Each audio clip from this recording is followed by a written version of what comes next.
Hey guys, so I have a 500 rep workout for you guys today. So today's workout consists of 5 rounds of 5 different exercises for 20 repetitions each exercise. So our 5 exercises in today's workout, as you can see from the description, are going to be alternating jump lunges to jump squat, so a nice plyometric high intensity movement to get the workout started, followed by plank with alternating shoulder taps, and then some butterfly sit-ups.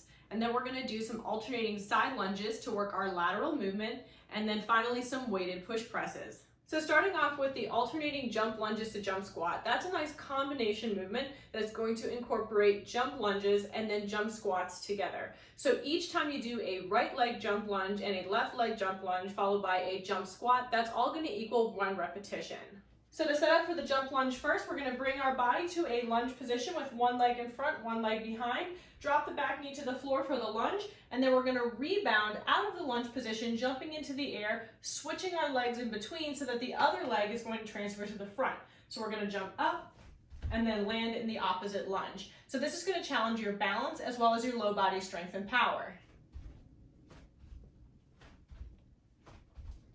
The jump squat portion of the movement is nice and simple, hinging from the hips, pushing the butt back to drop into a body weight squat, and then we're going to bring it out of the squat and rebound off of the ground, and then drop back into the next squat, keeping the weight in the heel.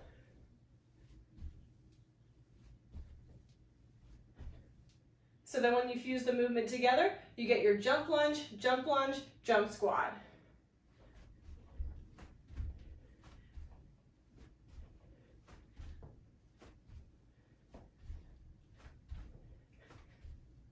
Next, we have our plank with alternating shoulder taps. So down on the ground in our plank position, we're going to alternate tapping opposite fingertips to the opposite shoulder, keeping the body as still as possible until we perform 20 total repetitions.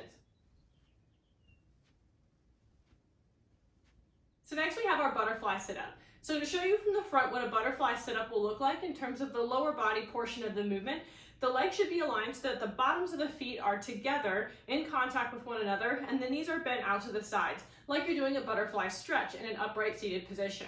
However, we're going to lay the body back and perform our sit-ups while keeping our legs in this position. So if you have an ab mat or some kind of lower back support, you can use it for a butterfly sit-up or really any variation of a sit-up if you choose, or if you have low back discomfort. Sometimes I will use them in my exercises because I have a bulging disc in my back. So on occasions where my back is bothering me a little bit more than usual, I'll go ahead and use one of these just for some added support. All right, so to set up for our position, feet are going to be together, knees are bent and outside of the hips, and then we're going to sit nice and tall, bring the hands across the chest, lay back all the way to the floor, and then we're going to sit all the way up until the upper body is in a vertical position.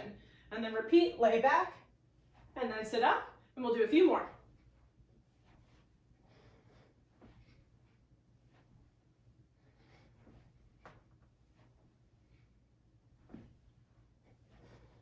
So the added bonus of a butterfly sit-up as a variation to a traditional sit-up is that the position that the legs are in allows you to get a little bit of hip stretch in there, so that kind of will feel good as well. But also because our hips and legs are positioned the way that they are for the butterfly sit-up, we're not able to utilize our hip flexors to help us do the sit-up motion. Next we have our alternating side lunges. So for a side lunge, remember we're going to start in a nice tall position, feet together, and then we're going to step one leg to the side, lowering into that leg by bending the knee, keeping the weight in the heel, and letting the inside leg come to extension. Chest should stay slightly upward and the back should be flat. Then we'll push off of this leg to return to our starting position before alternating to the other side.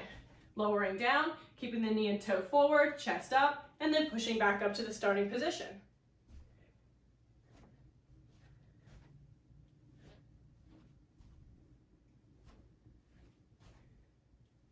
So the last exercise is our push press. So you want a little bit of weight for this one. So you can either grab some light dumbbells or an alternate from your home, like a couple of canned goods. Just make sure they're of equal weight. And if you don't have 2 smaller items, you can hold one in each hand. You can hold one larger item in both hands, such as a backpack full of books or a small box of canned goods. So in a push press motion, we want to bring the weights up over the shoulders with elbows and palms facing inward towards the body. So our posture is tall, our knees are softly bent. What we're going to do is we're going to bend into the knees a little bit further, and by hinging the hips and pushing the butt back just slightly, and then we're going to drive upward and press the weights up overhead. So we're using a little bit of that lower body strength to help transfer through the core and then upward to the overhead position. Bring the dumbbells back down and then rebend and extend up overhead. So I'll show you from the side, down and up, down and up. So just a little bit of bend in the low body, generating a lot of power, transferring to the upper body for 20 repetitions. So here again, you've got 5 sets of 5 exercises at 20 repetitions per exercise. So at the end of the workout, you'll have done 500 total repetitions of exercises. So this is going to be a really great workout to facilitate a lot of types of strength and conditioning throughout the body. Our first movement with the alternating jump lunges to jump squat is a very high intensity movement, and that's going to get the heart rate off to a really good start in this workout. When we do the plank with alternating shoulder tap, we're really working some upper body strength and stability with that movement, especially for the shoulders and the chest. When we move next to our butterfly sit-ups, we're working some conditioning for the core and the lower abdominals in particular. And then when we do the side lunges, we're getting that low body strengthened and also working some lateral movement. So we're mixing up our movement directions a little bit, which is really good in any type of training. And then last, with our overhead push press, we're getting some power in there again and explosiveness through the lower body, transferring to the upper body. So again, nice full body workout, a lot of repetitions. So I hope you guys have a lot of fun doing this one.